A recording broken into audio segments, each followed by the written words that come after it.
San Jerónimo fue el primero. Él, por encargo del Papa, fue el primero en traducir la Biblia. Todos los escritos de la Biblia eh, estaban en arameo.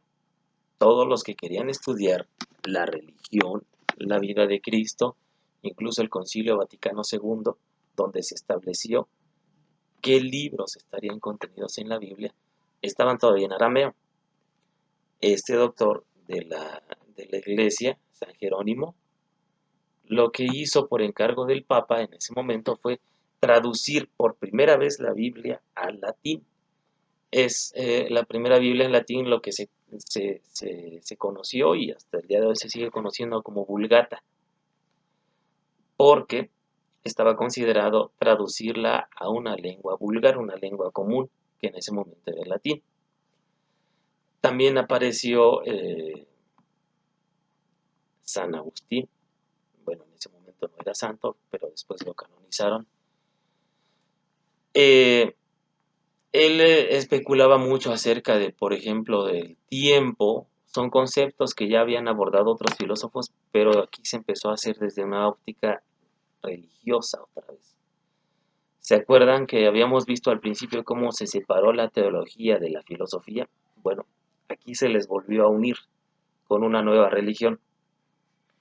Él, por ejemplo, se pone a pensar en el concepto del tiempo.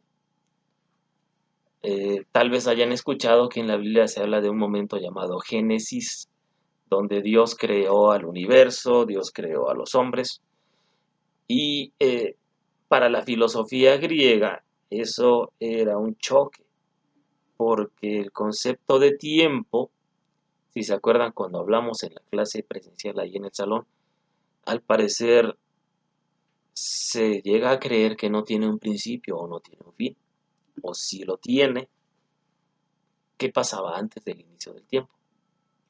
San Agustín dice que no hay que preocuparse por eso. Incluso tiene una respuesta burlona a quien pregunta eso, que qué estaba haciendo Dios antes de la creación. Y él dice, bueno, estaba preparando el infierno para los que se atrevan a hacer ese tipo de preguntas, o los que indaguen en los misterios. Es decir, aquí hay una incógnita. ¿Qué pasaba antes? Si es que realmente hubo una creación por parte de un Dios, ¿qué estaba haciendo ese Dios antes? Lo que él dice es que Dios siempre ha estado en un eterno presente. Es decir, para Dios no existe el tiempo, sino simplemente las acciones. Él dice que tampoco hay que preocuparnos los hombres por el tiempo, el pasado simplemente es un recuerdo y el futuro son planes que pueden o no cumplirse. Y la importancia de lo que dice San Agustín es que él dice que más bien no sabemos qué es lo que pasó y no sabemos qué es lo que va a pasar. Esas son cosas de Dios. En cuanto a la moral, escribió su libro más importante, apunten esto, La ciudad de Dios es una alegoría. Hay quienes piensan que es una alegoría del paraíso. Yo en realidad leí una parte de ese libro y ya les voy a dar mi opinión. Primero les digo lo que dicen en los libros, que puede ser una alegoría del paraíso que la gente aspira a alcanzar, la ciudad de Dios, y en contraparte dice que existe la ciudad del demonio o la ciudad del infierno. Él dice que en la ciudad de Dios viven los hombres virtuosos y en la ciudad del infierno, pues los hombres malos. Eh, o también hay quienes lo ven como que en la ciudad de Dios vive una parte de cada persona buena y en la ciudad del diablo vive la parte mala de cada persona.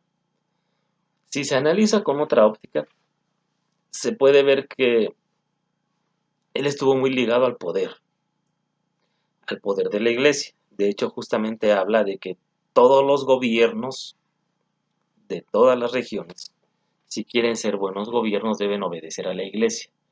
Entonces él estaba haciendo un esfuerzo por justificar el poder del Papa, que en ese momento estaba adquiriendo mucho poder. De hecho, era mucho más grande el poder que el que tiene actualmente el Vaticano, que ya estaba establecida ahí la sede del Papa.